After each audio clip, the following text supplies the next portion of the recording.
Hello. Good afternoon. Josh, when you return with Joe for another year, do you still start at square one this week? Yeah, absolutely. Kind of go back and figure out what was good, what was bad. It's still going back and look at the film, and every year it just seems like I learn more, but there's still so much to learn, and that's the exciting part of going into these meetings and trying to break down my film and how I can be better for this football team. Had a lot of success in this offense, the offense in total last year. I think we're one of the first teams to have 30 passing, 30 rushing touchdowns. So a lot to build on, and we're trying to be that two-dimensional offense and, still continue to keep building on it. How long did you reflect on the Kansas City game? You've had to do it a few times, but this one in particular, because it was right there to take, how long did you reflect on it?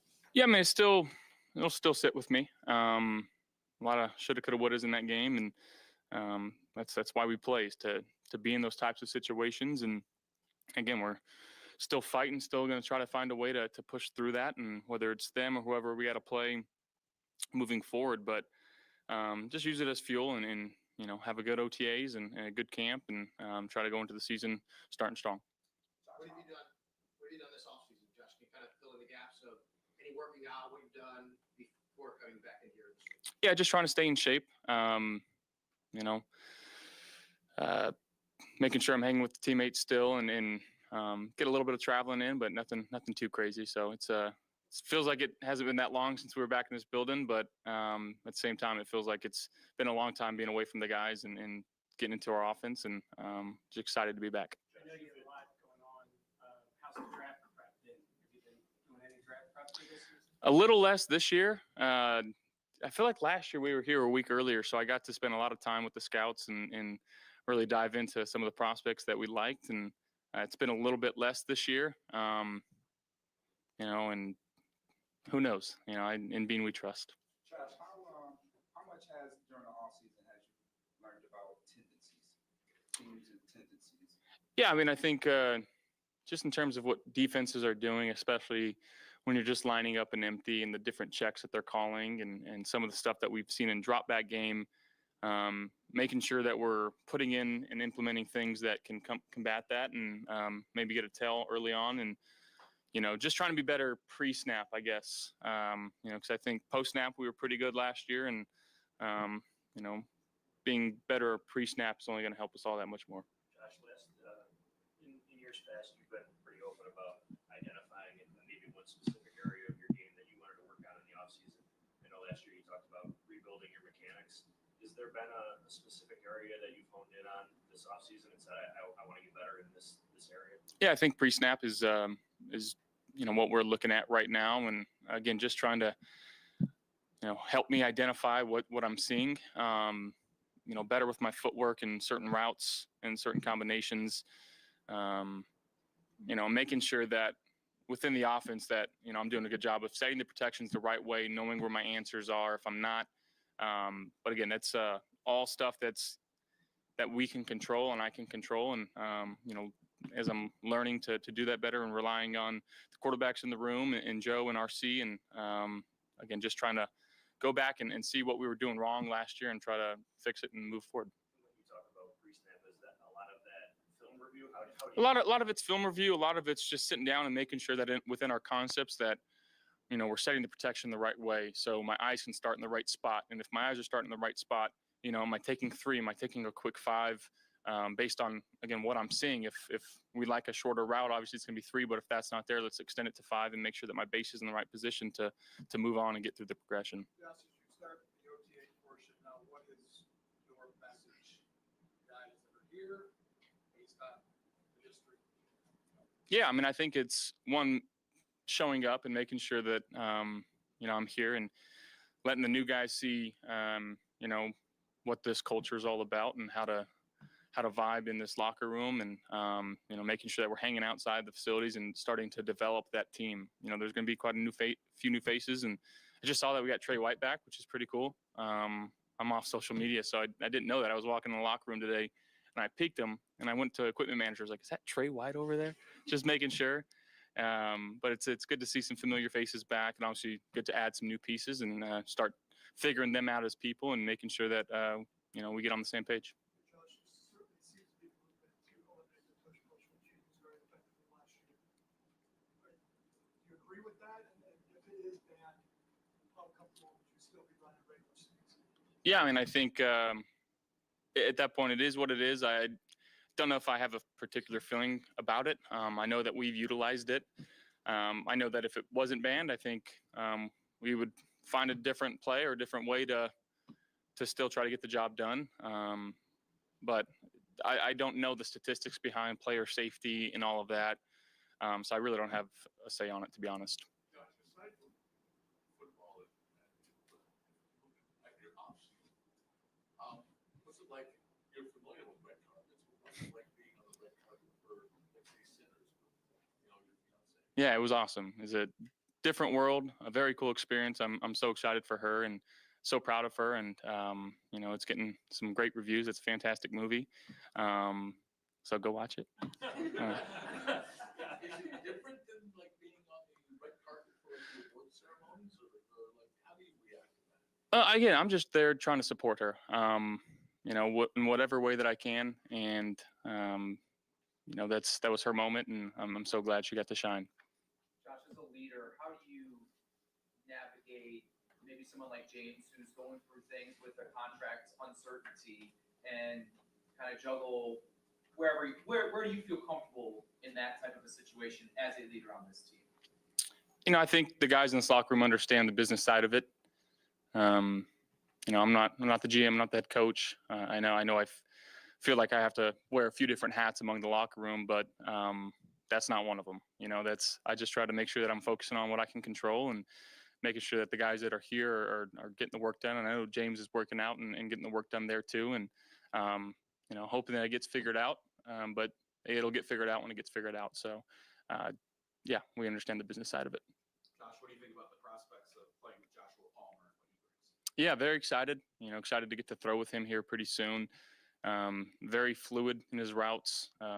He creates a lot of separation. There's a lot of advanced stats that show that, but seems like a great guy. He's a Toronto kid too. So I know that he's got a big following here pretty close, and for him to kind of be closer to family, I know that's always a plus. But so far, just being around him, he's got a great personality. He's going to fit in that receiver room just great. Josh, how do you build with Keon Coleman in year two? Yeah, continuing to get reps, making sure that we're getting on the same page. Small little like body mechanic stuff. When he's ready for the ball, what can he do to signal that he's ready for the ball? Just talking over where on certain routes where he wants the ball. They call them 50-50 balls, but is that just throw it up? Is that back shoulder? Is that high? Is it low? And again, I think the more reps that you get at that, the better that you get. So, just trying to build those reps and get on the same page. Spoke on Joshua Palmer. It's not your side of the ball, but Joey Bosa, his addition. What do you anticipate he brings to the team? Well, a lot of juice. He's been one of the premier pass rushers in this league for a long time, and I'm very excited to have him up here. I made a few calls and tried to recruit him, and I don't have much success in those, but I had success in that one, so we'll take it. What is your approach to recruiting? Do you reach out to guys you hear the Bills are interested? What's Yeah, typically a text first, just so they know that it's me, and just not some random phone number. Huh? do they believe you? Is it oh yeah, it's really Josh? Yeah. I mean, at least I hope so. But yeah, it was cool. I mean, he's a great player. He's a great guy. I know he likes to golf, and he's getting into it. So told him get on up here and we'll go golfing. It was a fairly up and down season for Curtis last year, but then at the end, it seemed like you guys kind of found some chemistry. How do you build off the end as opposed to kind of the bigger sample size? No, I credit Curtis last year. He battled through a lot of different things, just little tweaks here and there. But getting him going there late in the season, it's so big for us because we can utilize him in so many different positions, and whether it's Z, F, or the running back position, he can play outside too. He's got the long speed that really helps this offense, stretch a field. So getting him involved early and making sure that we're getting on the same page and just finding what he's best at so we can utilize that to the best of our abilities. I think that's going to help us as a whole. You have your entire starting offensive line coming back and every backup essentially coming back. You've been through changes. What can that do for the offense as a whole, especially for you? Yeah, I think just in the familiarity, having the same O-line, having basically the same receiving and running back core, and tight ends for that reason. Yeah, we're returning a lot of guys. That helps when guys are fresh and understand, what Joe's trying to implement and what type of really mantra the everybody eats. And I think I have the hat on right now. That's not just a 1-year thing. That's kind of what this offense is, and it's what it takes to be a good offense. And when you have guys that understand that and they know what to expect coming into it, and we can start to kind of hone in on the smaller details now, and that's the exciting part for us. How important was that to have established the everybody eats, mantra, and then there's and how much do you need that to be the identity, knowing that it does work? Yeah, I mean, I think again, it's not just talk. Like it was proven last year, and when guys know that there's success and there's light at the end of the tunnel, and hey, I may need to run a clear out route here to get Khalil open, but I know the next play that Khalil's got the clear out route for me, he's gonna bust his tail to do it. And when you got guys that just buy in, that's when your offense can be pretty dangerous. Josh, you said you didn't even know that Trey White was on the team, so social media is probably not high on your list of things to follow these days. Correct. But last year at this time, receiver. It's what everybody's talking about. You win the MVP. Now everybody's saying it doesn't matter who Josh's receivers are. He's the guy. It's going to be fine. How have things changed in a year for you in terms of your confidence in using your tools and this concept that you can do with whatever the Bills give you, you're going to be able to make it work? I mean, honestly, the mindset hasn't changed. Again, I'm just trying to be the best quarterback and the best version of myself that I can be here for the Buffalo Bills, whether that's being a great teammate, a great leader, handing the ball off 30 times to James a game, throwing it 40 times, whatever I'm asked to do is what I'm trying to do at the best of my ability. And, we had a lot of guys that made some great plays last year, and there was at times where I wasn't my best. I'm still trying to figure out how can I consistently be my best, and that's always going to be the mindset that I have. Do you feel more obligation, responsibility because of not the contract also, but that belief now that you're the offense in some way? I mean, you might not think that way, but that's kind of the reputation that you have. Yeah, I mean, it takes 10 other guys on the field doing their job and their part too. And, I'd put our 10 versus anybody else's 11 any day of the week.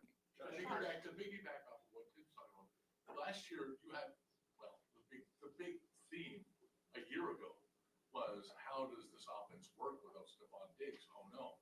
How important was that you could separate yourself from having that so-called number one receiver and have this offense work?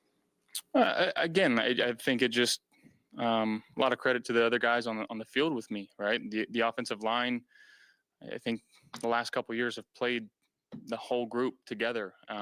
We've been very fortunate in that manner, and again, just buying into what Joe's doing and trusting the coaching and trusting, the everybody eats mindset, and again, just doing our part to try to win football games. That's all we're trying to do here. Josh, you were asked earlier about Keon. Sean and Brandon after the season were both sort of upfront about saying that maybe coming back from the injury wasn't quite the same player as before. I'm curious, as a leader on the team, knowing that you guys need to rely on him as a young player, have you had any conversations with him? Have you thrown with him this offseason? Or how do you go about trying to maximize his talent as best you can? Yeah, a couple conversations, and he knows that he wants to be better. He sent me a couple long texts of wanting to be better, and we're going to continue to work extremely hard and try to get on the same page. He's got so much ability. He's so athletic. He's already put on some weight, and he's gotten a little bit stronger. So I'm excited to see his progression, and he's still so young, right? Like I think he's 21 right now, right? Like he's still got a long ways to go in terms of learning the nuances of the wide receiver position, and having the guys in the room that we do. I think they can help him, and again, I'm so excited for his future because the ability that he has, it's off the charts. What happened the first 2 days under Will Greenberg been like for you guys? Obviously a new role for him and Barry Rubin for that matter. Yeah, no, Will's awesome. Actually sad to see Ciano go, and he's been here the entire time that I've been here. But Will, he's obviously got the youth on his side, and he's very hungry. He wants to do things the right way. He's so smart. He's very cerebral. And I think that the guys really can get behind him and really trust what he's saying because he's put so much work into his craft, and guys respect that. How has your relationship with RC grown since you got here and just having more time on task with him? Yeah, RC's awesome. He's the man. He just, again, another guy that on the staff that works extremely hard, cares about his craft. And coaches kind of have to sometimes toe the line of being one of the guys and being the coach. And I think he does such a great job of that and making sure that we're staying on task in that quarterback room. When you feel like you've been in the same system for 8 years, things can kind of become mundane and it's just the same things over and over and over again. But he keeps it fresh, he keeps it light, making sure that we're seeing and looking at new things, new trends around the league, what offenses are doing. And he's been awesome for us in this quarterback room. You talked about how you evolved as a leader over time. During this phase of the season or off season, whatever we're calling it, is this more of a time to just be one of the guys, or is this more of a time to kind of establish yourself as? I mean, I think for the new guys to see me and how hard I work, and again, just the continual effort to get better and be better. And I think it's important for them to see that. But again, I'm just trying to be myself. I'm just trying to be as authentic as possible. And, I'm not going to change who I am at this point. Hey, Josh, a lot of quarterbacks at the combine mentioned you as an inspiration for future moves at the NFL. How gratifying is it to hear that you're being a role model for them? That's pretty cool. I remember being in that spot, and to know where we're at now, it's pretty crazy. It's still surreal to me, and still get to play the game that I love and do it for a living. And it's the only thing I've ever wanted to do. So if I can be an inspiration, that's pretty cool. Josh, what do you remember about draft day 2018, that whole day before the Bills picked you? What are your remembrances or takeaways from the lead up to that? Yeah, just the unknown of what's going to happen. Is it going to be 1? Is it going to be 10? Is it going to be 32? Is it going to be past that? You go into it with an idea and a hope, but you honestly don't know what's going to happen. I think the uncertainty of it, and it's crazy to look back at it now. Josh, when everybody's talking about you nonstop for 3-4 months up to that day, what did everybody miss? Bills didn't miss anything, so. Josh, you mentioned you're working on more of the mental side of the game this offseason. How much has the physical side changed for you? Like, you take a little more time off now than maybe you would have first couple weeks? Yeah, it's the best I've felt physically after a season. Really didn't have any ailments. I didn't take too many hits this last year. As the least sacked quarterback in the league, and that's thanks to the type of scheme that we're running and how well our offensive line played. So the body felt good. Yeah, I took some time off to let my body rest a little bit, but not as much as I need in the last few years.